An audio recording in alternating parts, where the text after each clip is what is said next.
आरक्षण जिस समय इस देश के अंदर लागू हुआ था, बाबा साहब डॉक्टर भीमराव अंबेडकर जी ने जिस समय इस देश के अंदर आरक्षण की मांग की थी, वह आरक्षण कहीं कोई खैरात में आरक्षण नहीं मिला था उनको। श्यामा प्रसाद मुखर्जी जी, पंडित दीनदयाल उपाध्याय जी नहीं चाहते देश के बंटवारा हो। सरदार वल्लभ भाई पटेल जी नहीं चाहते थे इस देश का बंटवारा हो, लेकिन सत्ता के भेड़ियों ने प्रधानमंत्री बनने की होड़ में उस समय देश की बंटवारा हो गई। जिस समय इस देश के अंदर आरक्षण लागू हुआ, तो लागू करने वाला लोग जो बैठा हुआ था इस देश के अंदर, वो बुर्बक नहीं थे, वो अनपढ़ नहीं थे, वो पढ़े लिखे थे। डॉक्टर राजेंद्र प्रसाद जी इस देश के प्रथम राष्ट्रपति बने। माननीय प्रधानमंत्री नरेंद्र मोदी जी, वो तो सत्संग, वो तो सदा कहिएगा तो इस दुनिया के लिए नीलकंठ है। ये सृष्टि को बचाने के लिए विष ही पी गए, इसलिए वो नीलकंठ कहलाए। तो आज भारत को विकसित बनाने के लिए देश के माननीय प्रधानमंत्री नरेंद्र मोदी जी प्रत्येक दिन विष पीते हैं। जब से इस देश में नरेंद्र मोदी प्रधानमंत्री बने हैं, आरक्षण को यदि कहता है अपने आप को, जो आरक्षण पर राजनीति कोई करते हैं, भाई यहां आरक्षण कौन समाप्त कर रहा है? आरक्षण तो यहां मजबूत की जा रही है। दलित समुदाय के नेता बनना चाहते हैं। मैंने क्या कहा? चिराग जी एनडीए के नेता हैं और नेता बनना तो सब चाहता है, लेकिन वो औकात भी नहीं है आरक्षण समाप्त करने की, और आरक्षण को समाप्त करने पर सोच भी नहीं रह सकता है जब तक इस देश में एक अति पिछड़ा का बेटा नरेंद्र मोदी प्रधानमंत्री है। किसी का औकात आरक्षण समाप्त करने की नहीं है, मैं बता रहा हूँ। नमस्कार, मेरा नाम गौरव है और आप सुर बिहार देख रहे हैं। देखिए, पूरे देश भर में जो जंतर मंतर पर जिस तरीके से आरक्षण हटाओ आंदोलन चल रहा है, वो प्रोटेस्ट अब धीरे धीरे बढ़ता जा रहा है और इसकी जो अब सेंध है वो थोड़े थोड़े बिहार में भी देखना शुरू हो गया है। बिहार के कई जगह पर चाय की दुकान हो या फिर अन्य कोई चौराहा, वहाँ पर आरक्षण हटाओ आंदोलन की जो है बात अब सामने आ रही है, जिस पर आज हमारे साथ बातचीत करने के लिए बिहार सरकार के मंत्री लखेंद्र पासवान हैं, अनुसूचित जनजाति के मंत्री हैं। सीधी बात करेंगे। सर, सबसे पहले धन्यवाद आपका, आपने समय दिया हमारे चैनल पर। आपके चैनल से जुड़े हुए सभी लोग को धन्यवाद। आज सोमवारी भी है लास्ट, तो सब लोग को मैं सोमवारी की बधाई भी देता हूँ, शुभकामना देता हूँ। बाबा भोलेनाथ सबको कल्याण करे। जिस तरीके से जंतर मंतर पर प्रोटेस्ट चल रहा है कि आरक्षण हटाना चाहिए, क्या कहेंगे इसको? देखिए, अभी देश के हर व्यक्ति को एक कर्तव्य होनी चाहिए। ये भारत विश्व गुरु कैसे बने? देश के माननीय प्रधानमंत्री नरेंद्र मोदी जी का जो विजन है विकसित राष्ट्र बनाने का, उसमें हम सबों का सहयोग कितना हो सके। बिहार का जो विजन है एनडीए के सरकार का, समृद्ध बिहार और सशक्त बिहार बनाने का, उसमें हर समाज के लोगों की भूमिका क्या तय हो सकता है। तभी बिहार के युवाओं को, देश के युवाओं को, हर व्यक्ति को, देश के 140 करोड़ नागरिकों को विकसित राष्ट्र बनाने के संकल्प के साथ आगे बढ़ने की आवश्यकता है। अभी समाज के तोड़ने में ज़्यादा एनर्जी नहीं लगाना चाहिए, समाज को और इस देश को जोड़ने में एनर्जी लगाना चाहिए। और जिस प्रकार अभी जिस पर आप चर्चा कर रहे हैं, भाई आरक्षण जिस समय इस देश के अंदर लागू हुआ था, बाबा साहब डॉक्टर भीमराव अंबेडकर जी ने जिस समय इस देश के अंदर आरक्षण की मांग की थी, वह आरक्षण कहीं कोई खैरात में आरक्षण नहीं मिला था उनको। और इस देश के इतिहास यदि आप देख लीजिएगा, बाबा साहब नहीं चाहते इस देश का बंटवारा हो। श्यामा प्रसाद मुखर्जी जी, पंडित दीनदयाल उपाध्याय जी नहीं चाहते देश के बंटवारा हो। सरदार वल्लभ भाई पटेल जी नहीं चाहते थे इस देश का बंटवारा हो, लेकिन सत्ता के भेड़ियों ने प्रधानमंत्री बनने की होड़ में उस समय देश की बंटवारा हो गई और देश कमजोर हुआ।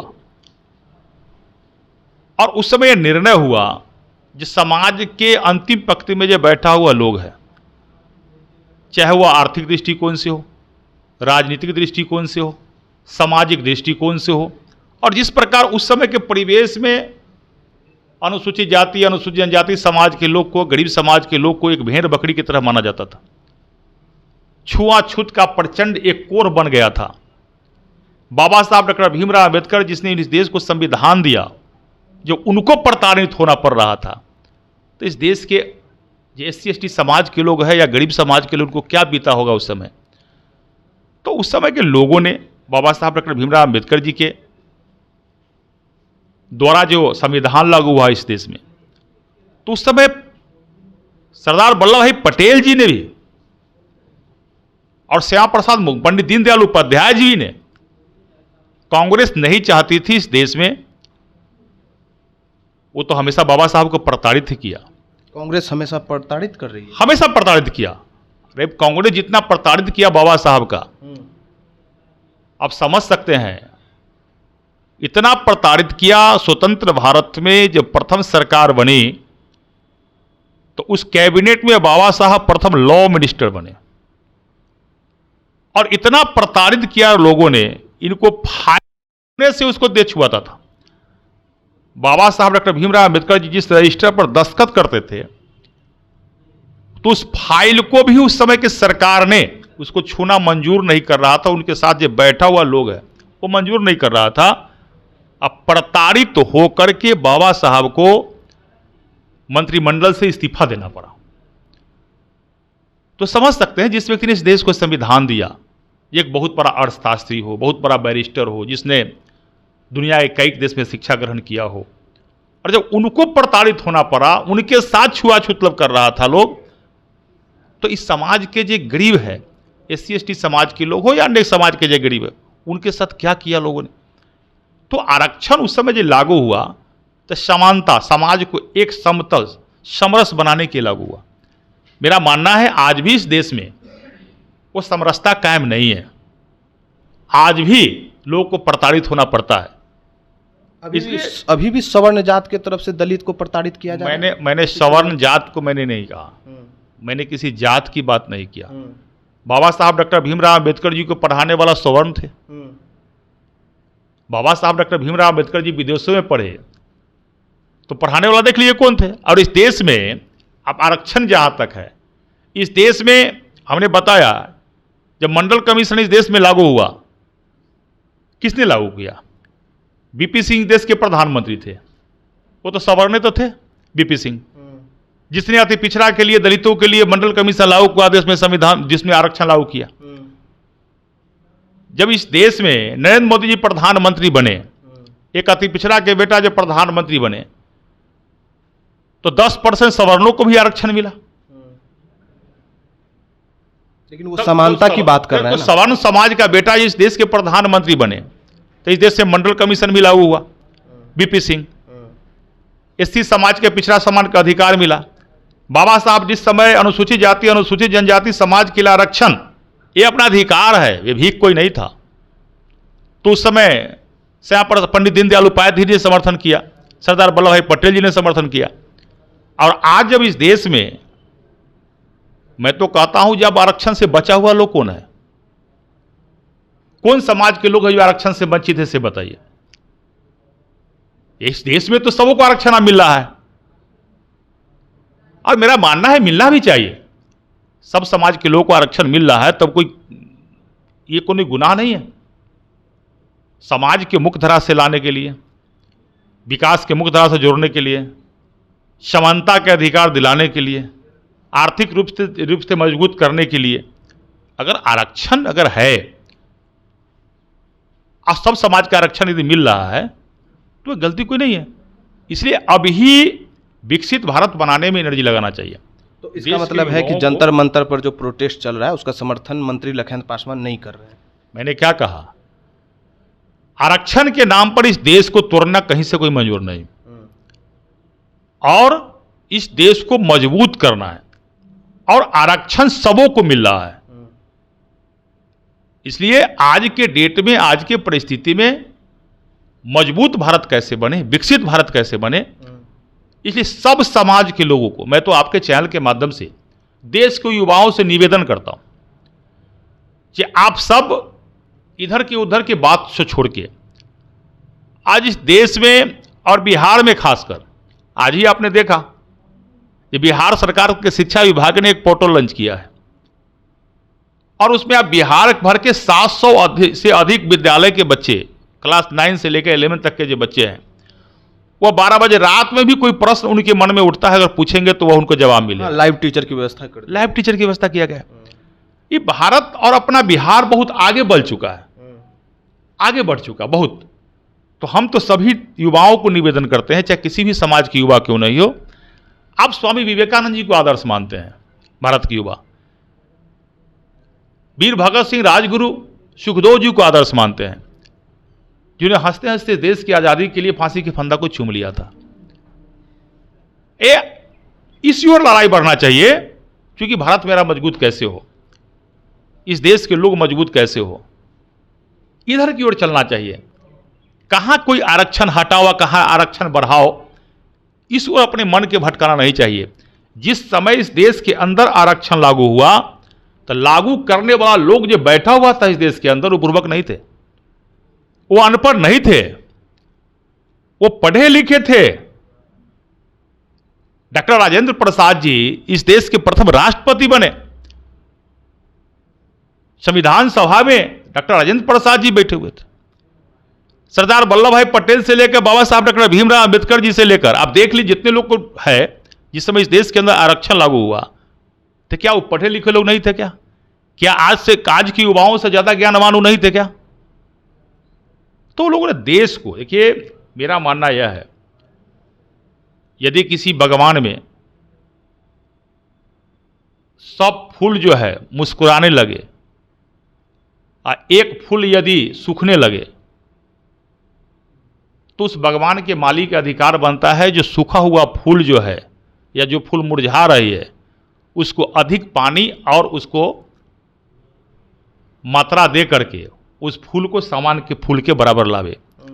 तो इस देश में उसी प्रकार जो है, आप देख सकते हैं किसी के घर में अगर 4 बच्चे हैं, अगर 4 बच्चे में एक बच्चा यदि कमजोर है या 2 बच्चे कमजोर है, तो हर माता पिता उसको एक्स्ट्रा 2 बच्चे को जो है एक्स्ट्रा जो है एनर्जी, एक्स्ट्रा जो है उसको विटामिन की व्यवस्था करता है। आपने भी बोला कि बागवान को लेकर के, बागवान की माली अगर बात करें, भारत का जो सर्वोच्च पद है प्रधानमंत्री जी का, प्रधानमंत्री जी जंतर मंतर पर जो प्रोटेस्ट हो रहे हैं उस पर पहल करेंगे?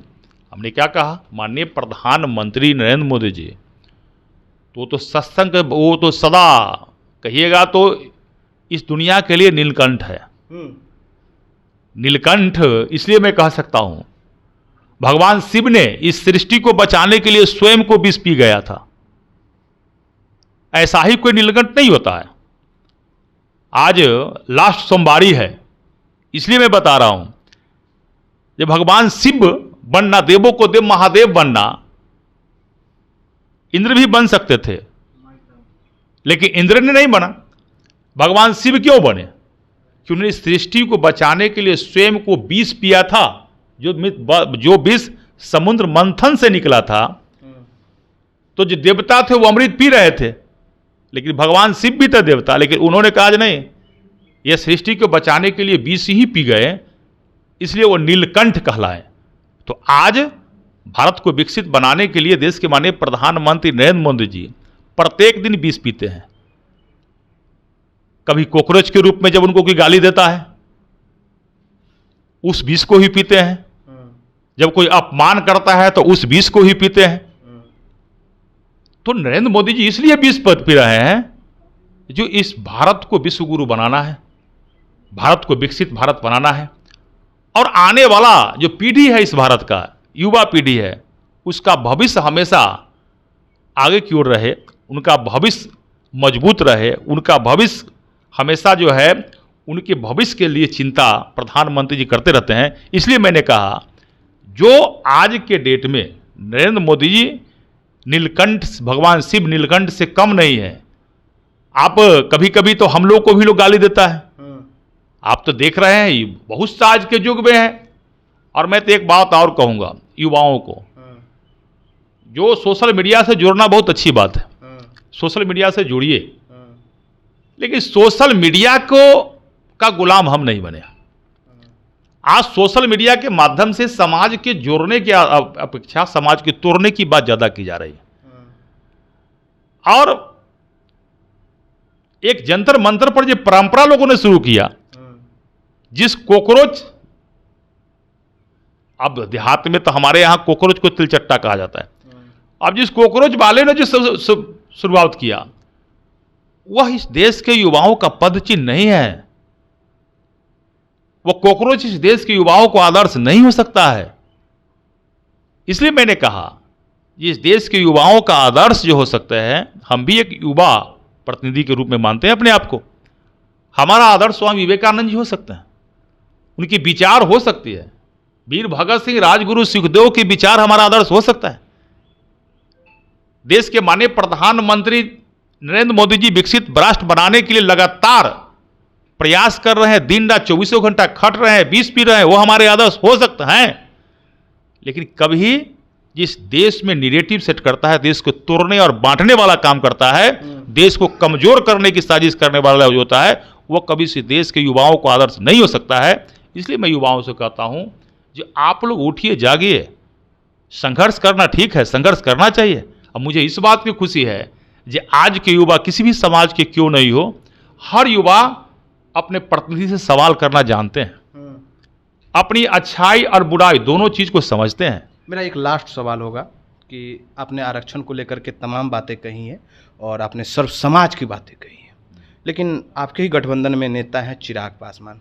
वो कहते हैं कि जब तक हम जिंदा हैं तब तक आरक्षण को कोई छू नहीं सकता है। देखिए, मुझे ये कहना सीधा बात है, मैं उनकी बात करने के लिए नहीं बैठा हूं। देश के माननीय प्रधानमंत्री नरेंद्र मोदी जी इस देश के प्रधानमंत्री हैं, और जहां आरक्षण नहीं है राष्ट्रपति के पद पर, वहां भी इस समाज, देश के एक आदिवासी बेटियां राष्ट्रपति के पद पर बैठकर इस देश के सम्मान को बढ़ा रही है, जहां आरक्षण नहीं है। बिहार में राज्यपाल के पद पर बैठकर एक दलित के बेटा रामनाथ कोविंद जी भी राज्यपाल बने हैं बिहार के अंदर। तो जब से इस देश में नरेंद्र मोदी प्रधानमंत्री बने हैं, आरक्षण को यदि कहता है अपने आप को, जो आरक्षण पर राजनीति कोई करते हैं, भाई यहां आरक्षण कौन समाप्त कर रहा है? आरक्षण तो यहां मजबूत की जा रही है, समाप्त करने और सोचने के तो दूर। मीडिया में आने के लिए बहुत सा चर्चाएं हो सकता है लोगों को, चाहे जिनको चर्चा करना है, लेकिन यहां आरक्षण कहीं किसी को समाप्त करने को, खत्म करने को, आरक्षण समाप्त करने को सोचने का भी किसी के मन में कहीं विचार नहीं आ सकता है, क्योंकि यह आरक्षण इसलिए दिया गया है जो समानता का अधिकार है। दलित समुदाय के नेता बनना चाहते हैं चिराग पासवान भाई, इस तरीके बयान के बाद क्या कर सकते हैं? चिराग पासवान जी तो नेता है, इसमें कहां शक है? एनडीए के नेता है चिराग जी। दलित समुदाय के नेता बनना चाहते हैं? मैंने क्या कहा, चिराग जी एनडीए के नेता है, और नेता बनना तो सब चाहता है, लेकिन मेरा मानना यह है, जो किसी भी, मैं भी जानता हूं, आपने देखा होगा पिछले लोकसभा के चुनाव में भी चर्चा हुआ था, किसी की औकात भी नहीं है आरक्षण समाप्त करने की, और आरक्षण को समाप्त करने पर सोच भी नहीं रह सकता है जब तक इस देश में एक अति पिछड़ा का बेटा नरेंद्र मोदी प्रधानमंत्री है। किसी का औकात आरक्षण समाप्त करने की नहीं है, मैं बता रहा हूं। देखिए, अभी आप जो है मंत्री लखेंद्र पासवान को सुन रहे थे। उन्होंने साफ तौर पर जो है आरक्षण को लेकर के कहा है कि जब तक देश के प्रधानमंत्री नरेंद्र मोदी हैं तब तक आरक्षण को कोई छू भी नहीं सकता है। और रही बात आरक्षण की, तो आरक्षण जो है सर्व समाज को मिला हुआ है, चाहे वो सवर्ण की बात हो या फिर दलित की बात हो। इस खबर पर आपकी क्या राय है, कमेंट बॉक्स में जरूर दें।